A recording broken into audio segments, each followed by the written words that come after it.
NMMS வினாத்தாள் ஆண்டு 2021.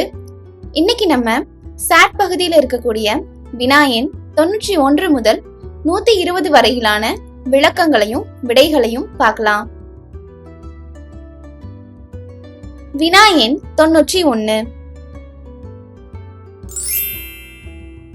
3, 6, 9, 12 மற்றும் 15 ஆகிய அனைத்து தரவுகளுடனும் 2ஐ கூட்டினால் கிடைக்கும் புதிய தரவுகளின் சராசரி.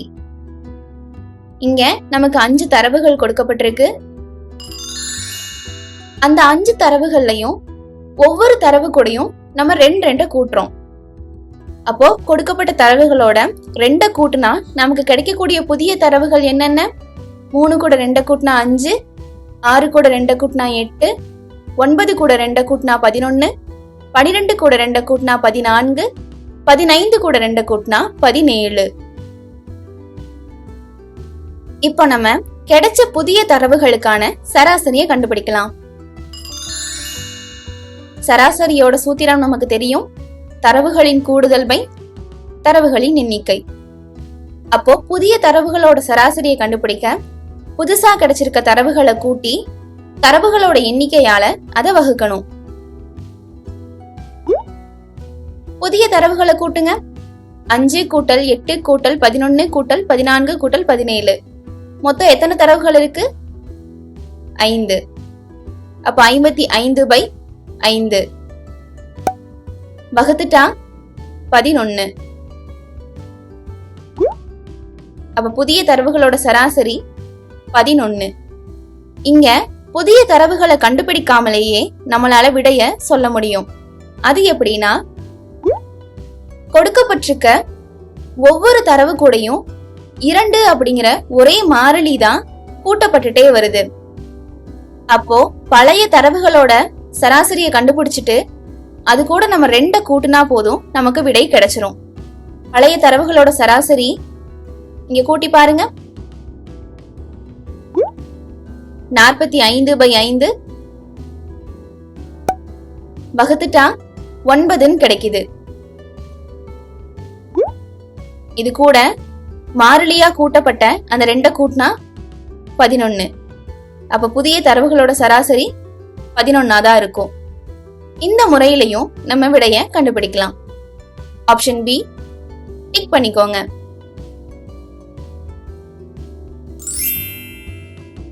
வினா எண் 92. a+b = 12 மற்றும் a² - b² = -24 எனில் a - b இன் மதிப்பு.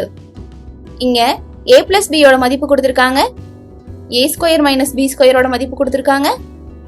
இதுல இருந்து நம்ம a - b யோட மதிப்பை கண்டுபிடிக்கணும். கொடுக்கப்பட்டிருக்கிற கோவைகளை வச்சு நம்மளால ஏதாவது ஒரு முற்றொருமையை கொண்டு வர முடியுமா பாருங்க. கொண்டு வர முடியும். a² - b² = a+b × a - b. இந்த முற்றொருமையை நம்மளால எழுத முடியும். அப்ப இந்த முற்றொருமையில கொடுக்கப்பட்டிருக்க மதிப்புகளை மாற்றீடு செய்யுங்க. a² - b² பதிலா -24, a+b பதிலா 12, a - b நம்ம கண்டுபிடிக்கணும். அதை அப்படியே வச்சுக்கலாம். இப்ப நமக்கு a - b தான் வேணும். ஈக்குவல் டுக்கு பக்கத்துல இருக்கிற -24 அப்படியே வச்சுட்டு வலது பக்கமா இருக்கிற 12 இடது பக்கமா அனுப்பிச்சோம்னா அப்ப a - b = -24 டிவைடட் பை 12 வகுத்து பாருங்க. -2 கிடைக்குது. அப்ப a - b யோட மதிப்பு -2. ஆப்ஷன் ஏ டிக் பண்ணிக்கோங்க.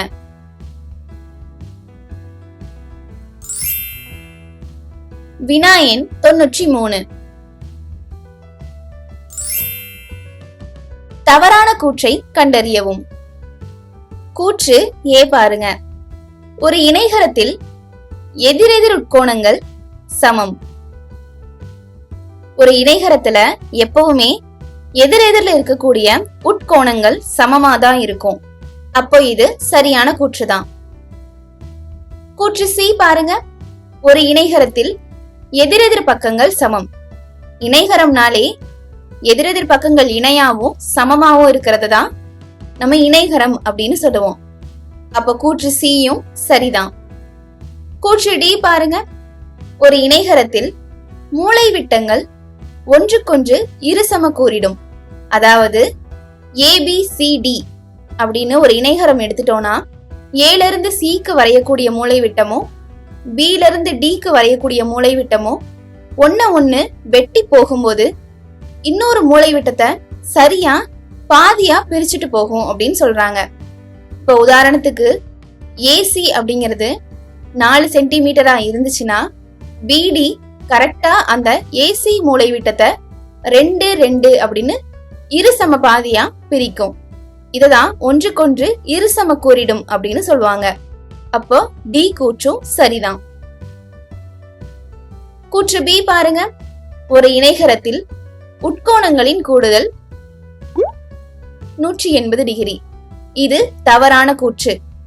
முக்கோணத்துலதான் உட்கோணங்களோட கூடுதல் 180 டிகிரியா இருக்கும். இணைகரம், சாய்சதுரம், சரிவகம், செவ்வகம், சதுரம் இந்த மாதிரி இருக்கிற எல்லா நாற்கரங்கள்லயுமே உட்கோணங்களோட கூடுதல் 360 டிகிரியா தான் இருக்கும். அப்ப கூற்று பி தான் இங்க தவறு. கூற்று பிய டிக் பண்ணிக்கோங்க.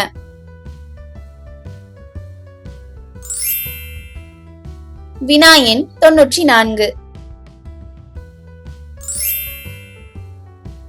கீழே கொடுக்கப்பட்டுள்ள படத்தில் நிழலிடப்பட்ட பகுதியின் சதவீதத்தை காண்க. இங்க கொடுத்திருக்கிற படத்தை பாருங்க.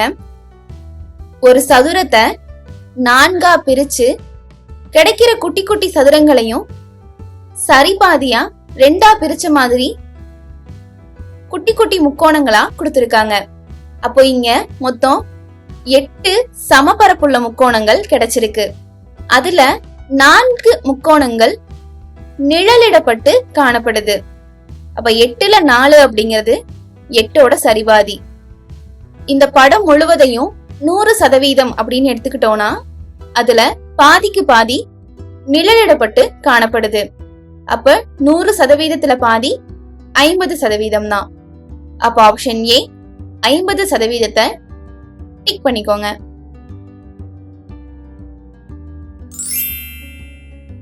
வினா எண் 95. பின்வரும் அருங்கோண வடிவங்கள் பாஸ்கல் முக்கோணத்தின் பகுதியாக அமையும் எனில் எக்ஸ், ஒய் மற்றும் இசட்டின் மதிப்புகள் முறையே. இங்க நம்ம எக்ஸ், ஒய், இசட் அப்படின்னு 3 மதிப்புகளை கண்டுபிடிக்கணும். முதல்ல எக்ஸோட மதிப்பை கண்டுபிடிக்கலாம். எக்ஸையும் 15ஐயும் கூட்டினாதான் அதுக்கு கீழே இருக்கக்கூடிய 21 கிடைக்கும். அப்ப நமக்கு எக்ஸோட மதிப்பு தெரியணும்னா 21ல இருந்து 15 கழிச்சுட்டா போதும். கழிச்சு பாருங்க 6 கிடைக்குது. அப்ப எக்ஸோட மதிப்பு 6. அடுத்ததா ஒய்யோட மதிப்பு 21ஐயும் ஒய்யும் கூட்டினாதான் நமக்கு 56 கிடைக்கும். அப்ப ஒய் கண்டுபிடிக்கணும்னா 56ல இருந்து 21 கழிச்சுட்டா போதும். கழிச்சு பாருங்க ஒய்யோட மதிப்பு 35 கிடைக்கும். இங்க நமக்கு எக்ஸ், ஒய், இசட் இப்படின்னு வரிசையாதான் மதிப்புகள் கேட்டிருக்காங்க. அப்ப 6க்கு அடுத்த மதிப்பா எந்த ஆப்ஷன்ல 35 இருக்கோ அதுதான் விடை. பாருங்க ஆப்ஷன் சில 6, 35 இருக்கு. அது விடையா இருக்க வாய்ப்பு இருக்கு. இருந்தாலும் நம்ம இசட்டோட மதிப்பையும் கண்டுபிடிச்சிடலாம். இசட்டோட மதிப்பு கிடைக்கணும்னா அதுக்கு மேல இருக்கக்கூடிய 7ஐயும் 21ஐயும் நம்ம கூட்டணும். கூட்டுனா 28. அப்ப இசட்டோட மதிப்பு 28. ஆப்ஷன் சில இந்த 3 நம்பருமே இருக்கா? அப்ப அதுதான் சரியான விடை. டிக் பண்ணிக்கோங்க.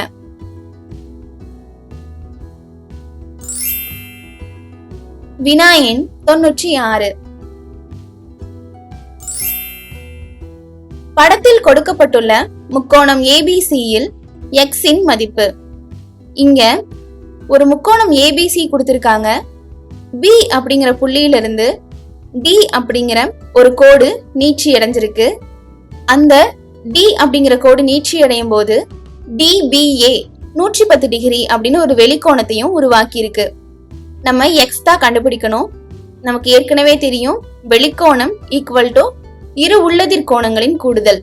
இங்க 110 அப்படிங்கிற வெளிக்கோணத்துக்கு உள்ளதிர் கோணங்கள் எது எது? எக்ஸ் டிகிரியும் 60 டிகிரியும். அப்ப 110 ஈக்குவல் டு 60 கூட்டல் எக்ஸ் நம்மளால எழுத முடியும். அப்ப எக்ஸ் கண்டுபிடிக்கணும்னா 110ல இருந்து நம்ம 60 கழிச்சா போதும். கழிச்சு பாருங்க, விடை என்ன கிடைக்குது? 50 டிகிரி. அப்ப எக்ஸ் டிகிரியோட மதிப்பு 50 டிகிரி. ஆப்ஷன் பி டிக் பண்ணிக்கோங்க.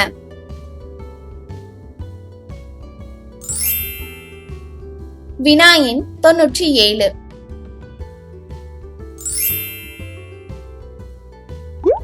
3p square plus 2q square minus 5q plus 6p square plus 7p square minus 9p என்ற கோவையின் படி. நமக்கு படி அப்படின்னு கேட்டுட்டாலே கொடுக்கப்பட்டிருக்க இயற்கணித கோவைய சுருக்கி அதுக்கப்புறம் தான் நம்ம படிய எழுதணும்.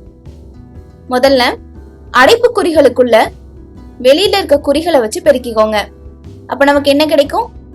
3p square plus 2q square minus 5q minus 6p square plus 7p square minus 9p. இப்போ இதுல எதெல்லாம் ஒத்த உறுப்புகளா இருக்கோ அதெல்லாம் நம்ம ஒன்னா கூட்டிக்கலாம்.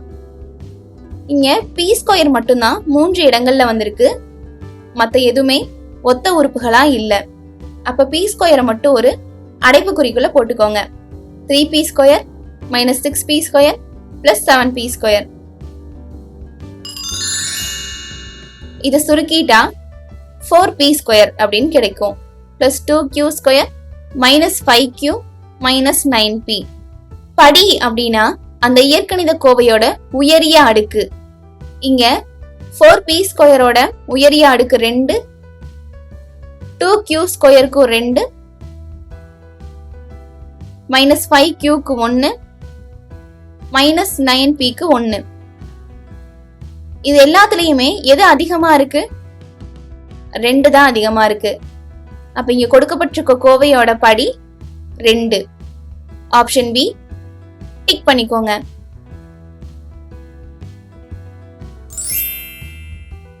வினா எண் 98. ஒரு அலுவலகத்தின் ஜன்னல் சாய்சதுர வடிவில் உள்ளது. அதன் பரப்பளவு 500 சதுர சென்டிமீட்டர். அந்த ஜன்னலானது சிறு சிறு சாய்சதுர வடிவிலான கண்ணாடி துண்டுகளால் அலங்கரிக்கப்பட்டது.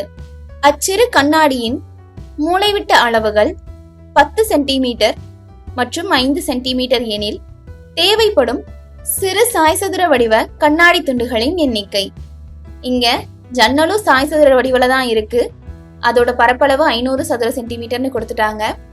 அதை அலங்கரிக்க பயன்படுத்தப்படுற கண்ணாடி துண்டுகளும் சாய்சதுர வடிவில தான் இருக்கு. அதோட மூலைவிட்ட அளவுகள் கொடுத்திருக்காங்க.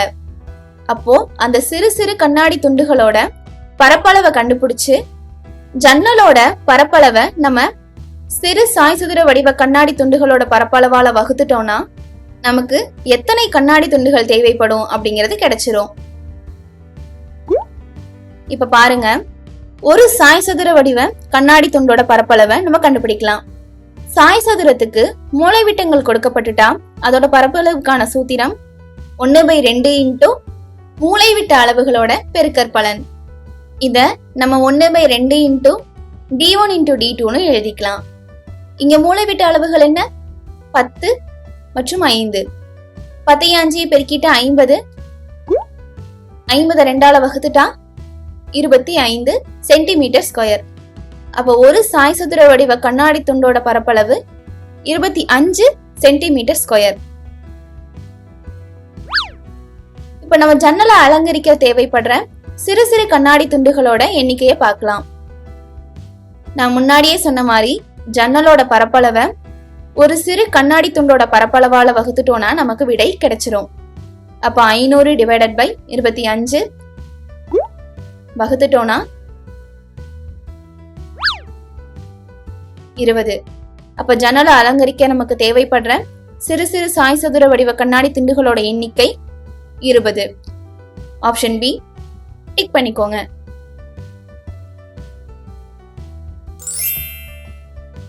வினா எண் 99. தந்தையின் வயது மற்றும் அவருடைய மகளின் வயது வித்தியாசம் 32. தந்தையின் வயது அவருடைய மகளின் வயதின் 3 மடங்கு எனில் தந்தையின் வயது என்ன? இங்க தந்தையோட வயது மற்றும் மகளின் வயது அப்படின்னு 2 விஷயம் கொடுத்திருக்காங்க.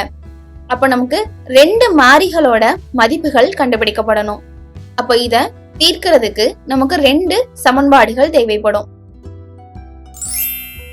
தந்தையின் வயதை எக்ஸ்ன்னு வச்சுக்கோங்க, மகளோட வயதை ஒய்ன்னு வச்சுக்கோங்க. தந்தையோட வயது மற்றும் அவரோட மகளின் வயது வித்தியாசம் 32 அப்படிங்கிற கூற்ற முதல் சமன்பாடா எடுத்துக்கலாம். இவங்களோட வயது வித்தியாசம்னா x minus Y equal to 32. இது முதல் சமன்பாடு. இரண்டாவது சமன்பாடா தந்தையோட வயது அவருடைய மகளின் வயதின் 3 மடங்குன்னு கொடுத்திருக்காங்க. தந்தையோட வயதை நம்ம எக்ஸ்ன்னு வச்சுட்டோம்னா மகளோட வயது y, அப்ப x ஈக்குவல் டு 3y அப்படின்னு நம்ம எழுதிக்கலாம். இது இரண்டாவது சமன்பாடு. இப்போ சமன்பாடு 2ல நமக்கு xக்கு y அப்படிங்கிற மாறிய வச்சு மதிப்பு தெரியும். இதை நம்ம சமன்பாடு 1ல பிரதியிடலாம். அப்போ xக்கு பதிலா 3y minus y equal to 32 கிடைக்கும். 3y minus yனா 2y equal to 32. நமக்கு y மதிப்பு தான் வேணும். 2 ஈக்குவல் டு சைனுக்கு அந்த பக்கம் அமைச்சோன்னா அது வகுத்தல்ல போயிரும். அப்போ 32/2 வகுத்துட்டான் 16. அப்போ y ஈக்குவல் டு 16. y அப்படிங்கிறது என்ன? மகளோட வயது. அப்ப மகளின் வயது 16னா தந்தையோட வயது தான் நமக்கு இங்க கேட்டிருக்காங்க. நமக்கு ஏற்கனவே 2வது சமன்பாட்டுல என்ன சொன்னோம்?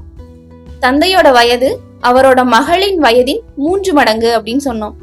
இப்போ அதுல ஒய்யோட மதிப்பை நம்ம சமன்பாடுல பிரதியிடலாம். அப்ப தந்தையின் வயது x ஈக்குவல் டு 3 × 16 48. அப்ப தந்தையின் வயது 48. ஆப்ஷன் ஏ டிக் பண்ணிக்கோங்க.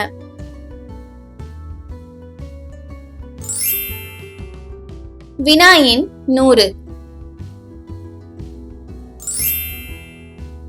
2 இணைக்கோடுகள் ஒரு குறுக்கு வெட்டியால் வெட்டப்படும் போது குறுக்கு வெட்டியின் ஒரே பக்கம் அமைந்த வெளிக்கோணங்கள். 2 இணைக்கோடுகள் ஒரு குறுக்கு வெட்டியால் வெட்டப்படும் போது உருவாகக்கூடிய ஒரே பக்கம் அமைந்த வெளிக்கோணங்களின் கூடுதல் எப்பவுமே 180 டிகிரியா தான் இருக்கும்.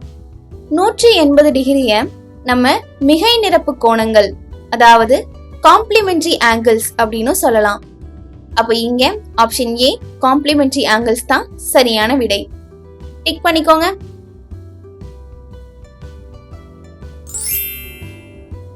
வினா எண் 101. கீழ்காணும் மாய முக்கோணத்தில் ஒவ்வொரு பக்கத்தில் உள்ள எண்களின் கூடுதல் -17 எனில் x, y மற்றும் z இன் மதிப்புகள் முறையே. இங்க நமக்கு x, y, z அப்படின்னு 3 மாறிகளோட மதிப்புகளை கண்டுபிடிக்கணும். இப்ப பாருங்க, x இருக்கிறது இடது பக்கமா இருக்கிற சாய்வு வரிசை. அதை நம்ம ஒரு இயற்கணித சமன்பாடு மாதிரி எழுதிக்கிட்டோம்னா நம்மளால எளிதா கண்டுபிடிக்க முடியும். இப்போ -1 கூட்டல் x கூட்டல் -5 கூட்டல் -2 ஈக்குவல் டு விடை நமக்கு -17 கிடைக்கணும். இப்போ -1 -5 -2 மூணுமே ஒரே குறியா இருக்கு. அப்ப நம்ம கூட்டி அதே குறிய போட்டுடலாம். அப்ப -8 பிளஸ் எக்ஸ்ன்னு கிடைக்கும். நமக்கு எக்ஸோட மதிப்பு தான் வேணும். அப்போ -8 ஈக்குவல் டு சைனுக்கு அந்த பக்கம் அனுப்பும் போது அது +8 ஆகும். அப்போ x equal to -17 + 8 equal to -9. எக்ஸோட மதிப்பு -9. இங்க நமக்கு x, y, z அப்படின்னு வரிசையான மதிப்புகள் கேட்டிருக்காங்க. அப்ப நமக்கு முதல்ல எந்த இடத்துல -9 இருக்கோ அதுதான் விடையா இருக்க வாய்ப்பு இருக்கு. ஆப்ஷன்ஸ்ல பாருங்க, ஆப்ஷன் ஏ மட்டும்தான் அப்படி இருக்கு. இருந்தாலும் நம்ம y மற்றும் z ஓட மதிப்புகளை கண்டுபிடிச்சிடலாம்.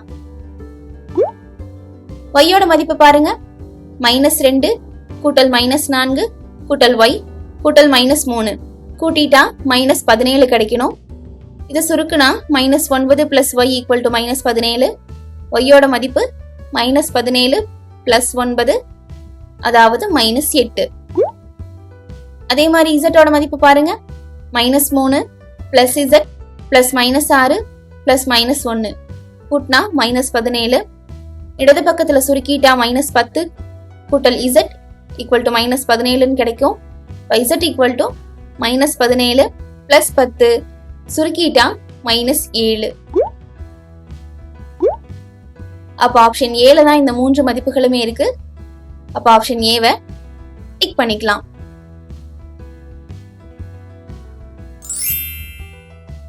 வினா எண் 102. m plus n மற்றும் 3m - 7n ஆகியவற்றை அடுத்தடுத்த பக்கங்களாக கொண்ட இணைகரத்தின் சுற்றளவு. இணைகரம்னா நமக்கு என்னன்னு தெரியும். எதிரெதிர் பக்கங்கள் இணையாவும் சமமாவும் இருக்கிறது தான் இணைகரம். அப்போ ஒரு இணைகரத்துல அடிப்பக்கம் m plus n இருந்துச்சுன்னா அதுக்கு இணையா இருக்கிற மேல் பக்கமும் m plus n தான் இருக்கும். வலது பக்கத்துல இருக்கக்கூடிய பக்கம் 3m - 7n அதுக்கு எதிரில் இருக்கக்கூடிய பக்கமும் 3m - 7n தான் இருக்கும். அப்ப இணைகரத்தோட சுற்றளவை நம்ம 2 × l plus b அப்படின்னு எழுதிக்கலாம். அப்ப 2 × m plus n plus 3m - 7n அப்படின்னு எழுதிக்கலாம். m 3m கூட்டிட்டா 4m, n -7n கழிச்சிட்டா -6n. அப்ப 2 × 4m - 6n. இந்த 2 4m கூடயும் பெருக்கப்படணும், 6n கூடயும் பெருக்கப்படணும். அப்படி பெருக்கிட்டா 8m - 12n. ஆப்ஷன் டி சரியான விடை. டிக் பண்ணிக்கோங்க.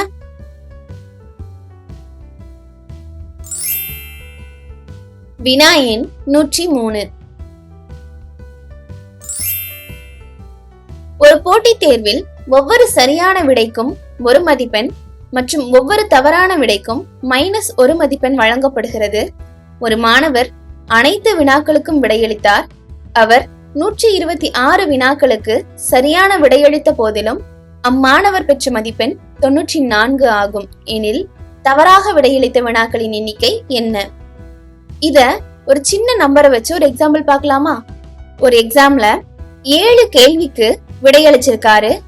அதுல 5 தான் சரியான விடை அப்படின்னா அவருக்கு 5 மதிப்பெண். அதுல இருந்து தவறா விடையளிச்ச வினாக்களுக்கான 2 மதிப்பெண்களை கழிச்சிருவாங்க. அப்ப அவருக்கு 3 மதிப்பெண்கள் தான் கிடைக்கும். இப்படிதான் இங்க கொடுக்கப்பட்டிருக்க வினாவும் இருக்கு. அந்த முறையை பயன்படுத்தி இதை எப்படி தீர்க்கலாம் அப்படின்னு பார்க்கலாம். இப்போ நமக்கு இங்க தவறாக விடையளித்த வினாக்களோட எண்ணிக்கை தான் கேட்டிருக்காங்க. ஒரு தவறான விடைக்கு 1 மதிப்பெண் குறைக்கப்பட்டிருக்கு. அப்ப நம்ம குறைக்கப்பட்ட மதிப்பெண்கள் எவ்வளோன்னு கண்டுபிடிச்சிட்டாலே தவறாக விடையளித்த வினாக்களோட எண்ணிக்கை நமக்கு கிடைச்சிரும். 126 வினாக்களுக்கு அவர் சரியா விடையளிச்சிருக்காரு. ஆனாலும் அவருக்கு 94 மதிப்பெண்கள் தான் கொடுத்திருக்காங்க. அப்ப இது ரெண்டையும் கழிச்சா குறைக்கப்பட்ட மதிப்பெண்ணோட அளவு நமக்கு தெரிஞ்சிரும். அப்ப 126 - 94 32. 32 தான் அவர் தவறாக விடையளித்த வினாக்களோட எண்ணிக்கை. ஆப்ஷன் சி டிக் பண்ணிக்கோங்க.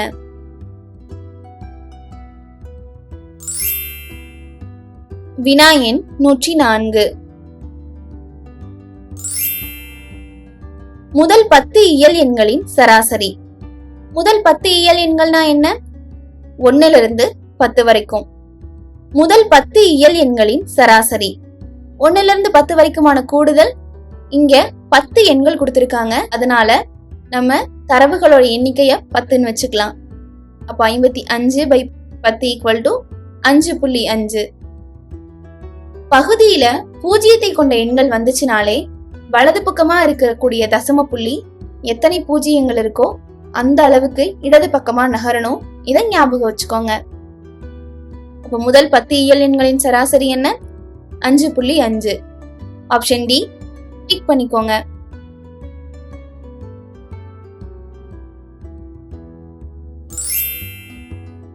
வினா எண் 105. 124 × 36 × 980 1ஆம் இடத்தில் வரக்கூடிய எண். இத நம்ம பார்த்த உடனேயே விடைய சொல்லிடலாம். 980 அப்படிங்கிற எண்ல கடைசி இலக்கம் 0 இருக்கு.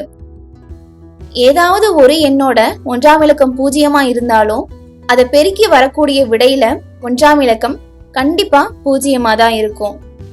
அப்போ ஆப்ஷன் டி 0 தான் சரியான விடை. டிக் பண்ணிக்கோங்க.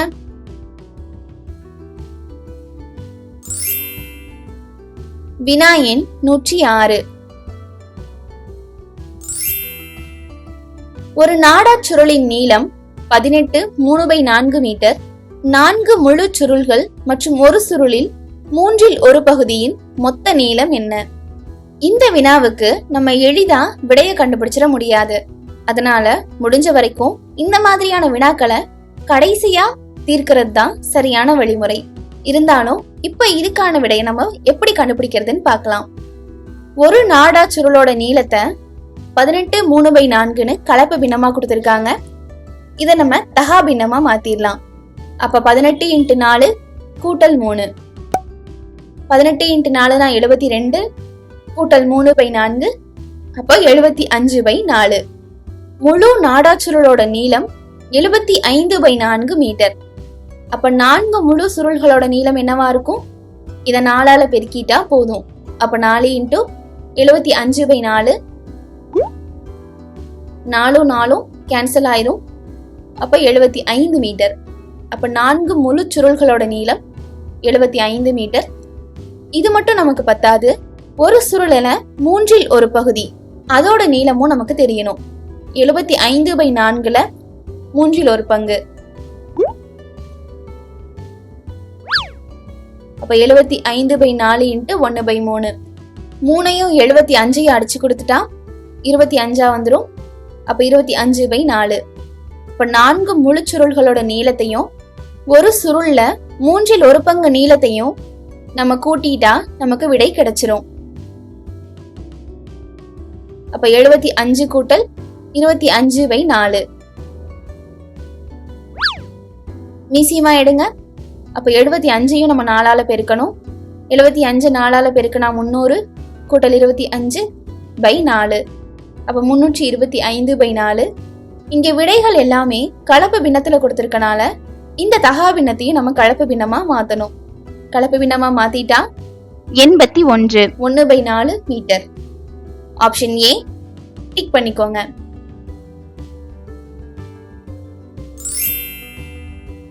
வினா எண் 107.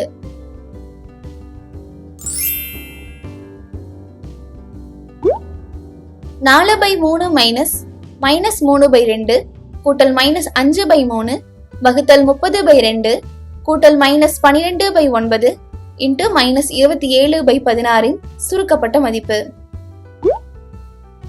இந்த வினாவுக்கும் நம்மளால எந்த குறுக்கு வழியவும் பயன்படுத்தி விடை கண்டுபிடிக்க முடியாது. கொஞ்சம் நேரம் எடுக்கும். அதனால இதை முடிஞ்ச வரைக்கும் கடைசியில எழுதுறது தான் நல்லது. இருந்தாலும் இதை எப்படி தீர்க்கிறது அப்படின்னு இப்ப நம்ம பார்க்கலாம். முதல்ல நம்ம போர்ட்மாஸ் விதியை பயன்படுத்தி தான் இதை சுருக்கணும். முதல்ல அடைப்புக்குறிகளுக்குள்ள இருக்கிறது எல்லாத்தையுமே நம்ம சுருக்கிடலாம். 4/3 -(-3/2) மைனஸ் ஆஃப் மைனஸ்ங்கும் போது அது பிளஸ் ஆயிரும். இப்போ 4/3 + 3/2. இங்க பகுதி வேற வேற மாதிரி இருக்கனால நம்ம மீசிமா எடுத்தோம்னா 6. அப்போ 4 2ஆல பெருக்கணும், 3 3ஆல பெருக்கணும். அப்ப 8 + 9/6 கூட்டிட்டா 17/6. அதே மாதிரி ரெண்டாவது அடைப்புக்குறி பாருங்க. -5/3 வகுத்தல் 30/12. வகுத்தலா இருந்துச்சுன்னா அதை பெருக்கலா மாத்த அதுக்கு அடுத்து இருக்கக்கூடிய பின்னத்தை நம்ம தலைகீழியா எழுதுவோம். 30/12 நம்ம 12/30ன்னு எழுதிட்டு வகுத்தல் குறிய பெருக்கலா போட்டுக்கலாம். இப்போ -5ஐயும் 30ஐயும் நம்மளால அடிச்சு கொடுக்க முடியும். அடிச்சு கொடுத்தா 5 அடிச்சு கொடுத்தா -1, 30 அடிச்சு கொடுத்தா 6. அதே மாதிரி 3ஐயும் 12ஐயும் நம்மளால அடிச்சு கொடுக்க முடியும். அடிச்சு கொடுத்தா 3 ஒரு முறை, 12 4 முறை. அப்போ -1/1 × 4/6 பெருக்கிட்டா -4/6. அதே மாதிரி மூன்றாவது அடைப்புக்குறி பாருங்க. -12/9 × -27/16. -12ஐயும் 16ஐயும் நம்ம நான்காவது வாய்ப்பாடில் அடிச்சு கொடுத்தா -3 4ன்னு கிடைக்கும். 9ஐயும் -27ஐயும் 9வது வாய்ப்பாடில் அடிச்சு கொடுத்தா 1 -3ன்னு கிடைக்கும். இப்போ -3/1 × -3/4 பெருக்கிட்டா -3 × -3 +9 பகுதியில் 4. இப்ப இங்க முதல்ல இருக்க 2 அடைப்புக்குறிகள்லயுமே பகுதி ஒரே மாதிரி இருக்கு. அதை நம்ம சுருக்கிக்கலாம். 17 - 4 / 6 சுருக்கிட்டா -13/6 கூட்டல் 9/4 அப்படியே இருக்கும். இப்ப 6க்கும் 4க்கும் மீசிமா எடுத்தா 12. இப்ப 6 2ஆல பெருக்கணும், 13 2ஆல பெருக்கப்படணும். அப்ப 26/12 ஆகும். 4 3ஆல பெருக்கணும், அதே மாதிரி 9ஐயும் 3ஆல பெருக்கணும். அப்ப 27/12. இதை சுருக்கிட்டா 26 + 27/12 53/12. ஆப்ஷன் சில இருக்கு, டிக் பண்ணிக்கோங்க.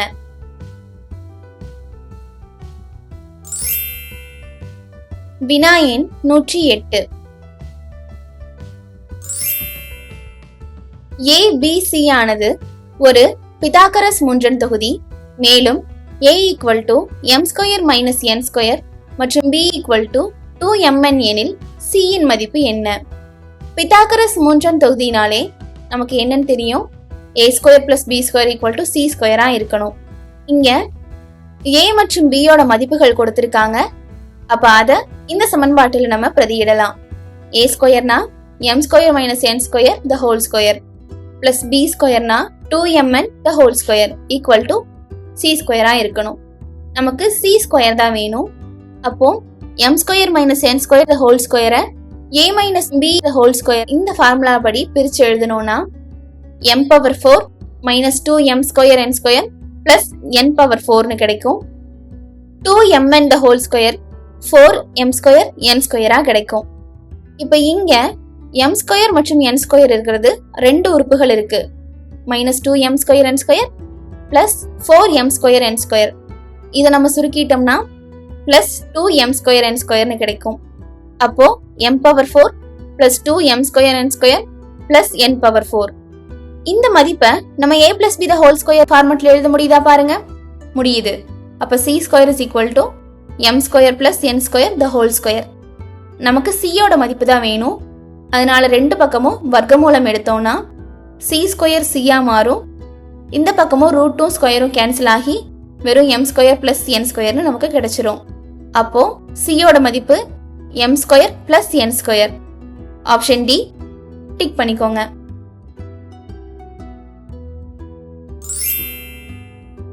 வினா எண் 109. 9 ஸ்கொயருக்கும் 10 ஸ்கொயருக்கும் இடையில் உள்ள இயல் எண்களின் எண்ணிக்கை. 9 ஸ்கொயர் அப்படின்னா 81, 10 ஸ்கொயர் அப்படின்னா 100. இதுக்கு இடைப்பட்ட எண்கள் என்னென்ன? 82ல இருந்து 99 வரைக்கும். இங்க இடையில் உள்ள எண்கள் அப்படின்னு கொடுத்திருக்கனால நம்ம 81ஐயும் 100ஐயும் சேர்த்துக்க கூடாது. அதுக்கு இடையில இருக்கக்கூடிய எண்களை மட்டும்தான் நம்ம எண்ணிக்கையில எடுத்துக்கணும். இப்ப 82ல இருந்து 99 வரைக்கும் எத்தனை எண்கள் இருக்கு பாருங்க. 18 எண்கள் இருக்கு. அப்போ ஆப்ஷன் பி தான் சரியான விடை. டிக் பண்ணிக்கோங்க.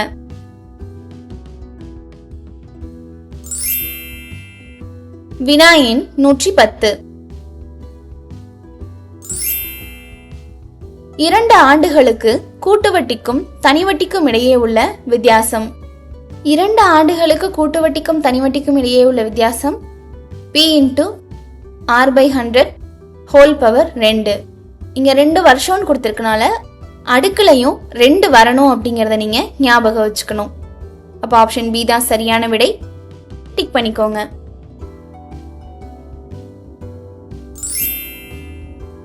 வினா எண் 111.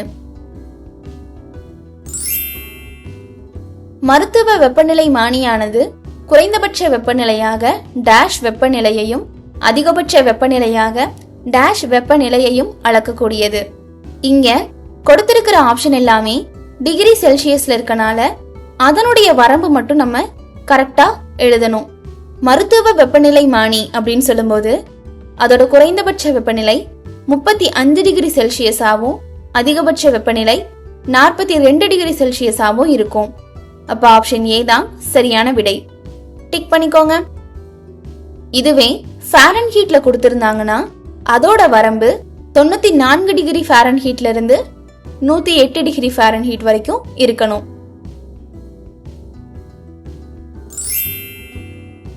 வினா எண் 112.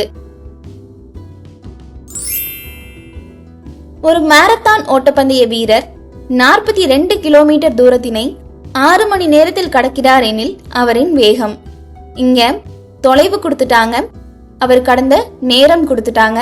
அப்ப வேகத்துக்கான சூத்திரம் வேகம் ஈக்குவல் டு தொலைவு பை நேரம். தொலைவு 42 கிலோமீட்டர், நேரம் 6 மணி நேரம்.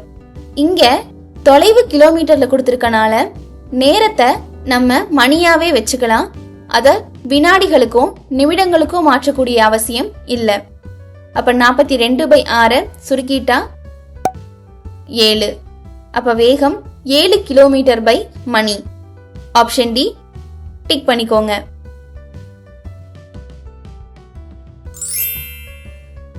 வினா எண் 113. சிம் கார்டுகளில் பயன்படுத்தப்படும் சிப்புகள் சிலிக்கான் மற்றும் ஜெர்மானியத்தால் ஆனவை.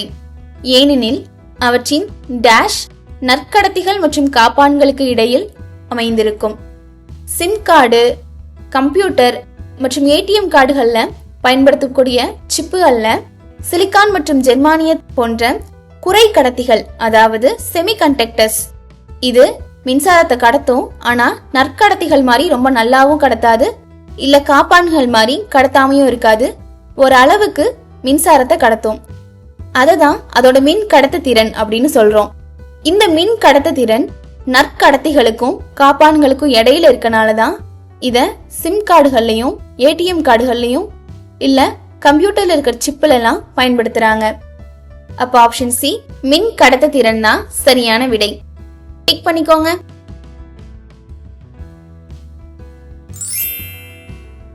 வினா எண் 114. கூற்று 1. அனைத்து பொருட்களும் நிழல்களை உருவாக்குவதில்லை. இது சரியான கூற்றா? இல்ல, தவறான கூற்று. ஏன்னா எல்லா பொருள்களுமே ஒளி அப்படின்னு ஒண்ணு இருக்கும்போது நிழலை உருவாக்கும். ஒளி இல்லாத சமயத்துலதான் அது நிழலை உருவாக்காது. அப்ப எல்லா பொருட்களுக்குமே நிழல்கள் இருக்கு. கூற்று 2 பாருங்க. நிழல்கள் எப்போதும் ஒளி மூலம் இருக்கும் திசைக்கு நேர் திசையில் இருக்கும். இது சரியான கூற்றா? இதுவும் தவறான கூற்றுதான். ஒளியோட நேர்கோட்டு பண்பின்படி ஒளி மூலம், ஒளி ஊடுருவா பொருள், நிழல், இது மூணும் ஒரே நேர்கோட்டுல தான் அமையும். அந்தபடி நம்ம பார்த்தோம்னா ஒளி மூலத்துக்கு எதிர் திசையில தான் அந்த நிழல்கள் எப்பவுமே உருவாகும். அப்ப இங்க கொடுக்கப்பட்டிருக்க கூற்றுகள்ல 1 மற்றும் 2 ரெண்டுமே தவறு. அப்ப ஆப்ஷன் சி தான் சரியான விடை. டிக் பண்ணிக்கோங்க.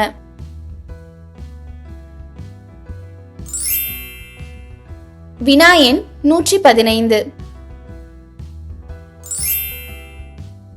Option A coulomb.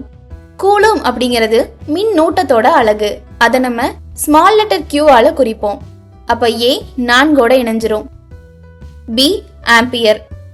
ஆம்பியர் அப்படிங்கிறது மின் நோட்டத்தோட அலகு. இதை நம்ம I அப்படின்னு கேபிட்டல் லெட்டரால எழுதுவோம்.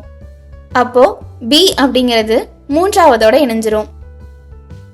சி மின் கடத்து திறன். மின் கடத்து திறனோட அலகு சிக்மா. இத சிக்மா அப்படிங்கிற கிரேக்க எழுத்தால குறிப்போம். அப்ப சி 1ஓட இணைஞ்சிரும்.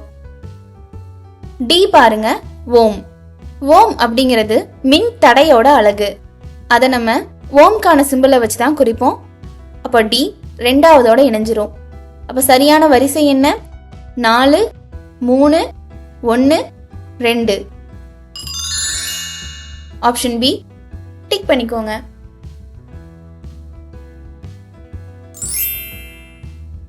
வினா எண் 116. மிக துல்லியத்தன்மை கொண்ட கடிகாரம். இங்க கொடுக்கப்பட்டிருக்க கடிகாரங்கள்ல அணுக்கடிகாரம் மட்டும்தான் மிகவும் துல்லியத்தன்மை கொண்டது. அணுக்கடிகாரம் அணுவின் உள்ளே ஏற்படக்கூடிய அதிர்வுகளை அடிப்படையாக கொண்டு செயல்படுது. இந்த கடிகாரம் வினாடிக்கு 10⁻13 வினாடி என்ற அளவுல துல்லியத்தன்மை கொண்டதா இருக்கும். அப்போ இத நம்ம எப்படி சொல்லலாம்னா, 3,17,097 வருடங்களுக்கு ஒரு முறைதான் இந்த அணுக்கடிகாரங்கள்ல ஒரு வினாடி பிழை ஏற்படுவதற்கான வாய்ப்பு இருக்கு. இதை நம்ம எப்படி கண்டுபிடிக்கலாம்னா, இந்த 10^13 இருக்கு இல்லையா, அத ஒரு வருடத்துக்கான மொத்த வினாடிகளோட எண்ணிக்கையால வகுத்தோம்னா நமக்கு 3,17,097 வருடங்கள் கிடைக்கும். அப்ப இத்தனை வருஷத்துக்கு ஒரு தடவை தான் பிழை ஏற்படக்கூடிய வாய்ப்பு இருக்கு. அந்த அளவுக்கு இது துல்லியத்தன்மை வாய்ந்ததா இருக்கும். இதன் காரணமாதான் இந்த அணுக்கடிகாரங்களை பூமியோட இருப்பிடத்தை காட்டுற அமைப்பு, அதாவது ஜிபிஎஸ்லயும் பூமியில் வழிகாட்டும் செயற்கைக்கோள் அமைப்பான GLONASS மற்றும் பன்னாட்டு நேர பங்கீட்டு அமைப்புலையும் பயன்படுத்துறாங்க. அப்போ ஆப்ஷன் ஏ அணுக்கடிகாரம் தான் சரியான விடை. டிக் பண்ணிக்கோங்க.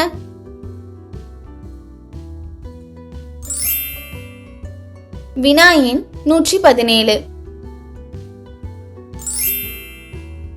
பொருந்தாத ஒன்றை தேர்ந்தெடுக்க. இங்க ஆப்ஷன் ஏல பாருங்க, திரிசூல்னு கொடுத்திருக்காங்க. இது ஒரு ஏவுகணை, அதாவது செயற்கைக்கோளை விண்வெளிக்கு எடுத்துக்கிட்டு போகக்கூடிய ஒரு வாகனம். அக்னியும் ஒரு ஏவுகணை தான். ஆப்ஷன் டி பாருங்க, பிருத்திவியும் ஒரு ஏவுகணை தான். ஆனா ரோஹிணி அப்படிங்கிறது ஒரு ஏவுகணை கிடையாது. இது SLV-3 அப்படிங்கிற ஒரு ஏவுகணை மூலமா விண்வெளிக்கு அனுப்பப்பட்ட ஒரு செயற்கை துணைக்கோள். அப்ப ரோஹிணி மட்டும்தான் இங்க செயற்கைக்கோள், மத்த 3மே ஏவுகணை. அப்ப இங்க பொருந்தாத ஒண்ணு ஆப்ஷன் சி ரோஹிணி. டிக் பண்ணிக்கோங்க.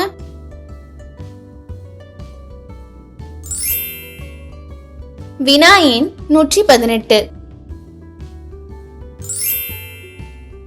ஒரு பொருள் ஒரு நிமிடத்திற்கு 3000 அதிர்வுகளை ஏற்படுத்துகிறது. காற்றில் ஒளியின் வேகம் 331 மீட்டர் செகண்ட் பவர் -1 எனில் அதன் அதிர்வெண். காற்றில ஒளியோட வேகத்தை நம்ம மீட்டர் வினாடி பவர் -1 அப்படிங்கிற அலகுல தான் குறிக்கிறோம். அப்ப இங்க நேரம் ஒரு நிமிடம்னு கொடுத்திருக்காங்க. அதை நொடிகள்ல மாத்திட்டு நம்ம கண்டுபிடிக்கிறது தான் சரியான வழிமுறையா இருக்கும். அதிர்வெண் ஃப்ரீக்குவன்சிக்கான ஃபார்முலா அதிர்வுகளின் எண்ணிக்கை டிவைடட் பை நேரம். அதிர்வுகளோட எண்ணிக்கை 3000 பை நேரம் 60 நொடிகள் வகுத்துட்டா 50. அதிர்வெண்ணோட அலகு ஹெர்ட்ஸ், அதை நம்ம HZ அப்படின்னு குறிப்போம். அப்போ விடை ஆப்ஷன் சி 50 ஹெர்ட்ஸ். டிக் பண்ணிக்கோங்க.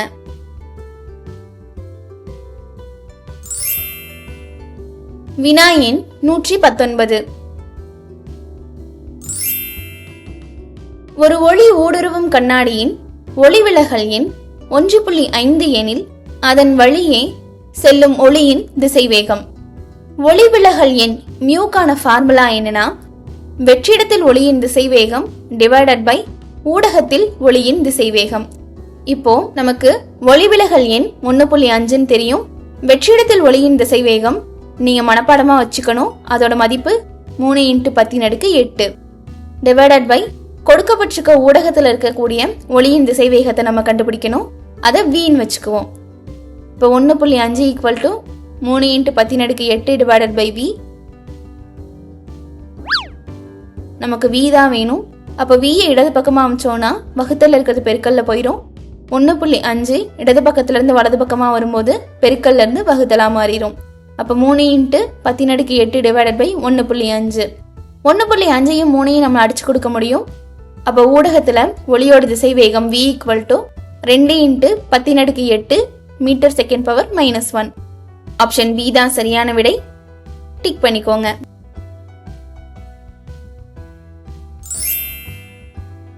வினா எண் 120. ஆடிகளில் தோன்றும் பிம்பங்களின் எண்ணிக்கை ஆடிகளுக்கு இடையே உள்ள டேஷை சார்ந்தது.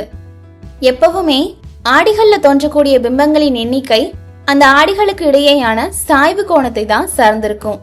உதாரணத்துக்கு ஆடிகள் 90° சாய்வு கோணத்துல வைக்கப்பட்டிருந்தா அதுல நமக்கு 3 பிம்பங்கள் கிடைக்கும். அதுவே 120° சாய்வு கோணத்துல வைக்கப்பட்டிருந்தா 2 பிம்பங்களும், 180° சாய்வு கோணத்துல வைக்கப்பட்டிருந்தா 1 பிம்பமும் தான் கிடைக்கும். இதற்கான தொடர்பை நம்ம எப்படி சொல்லலாம்னா, பிம்பங்களோட எண்ணிக்கை = 360° சாய்வு கோணம் -1.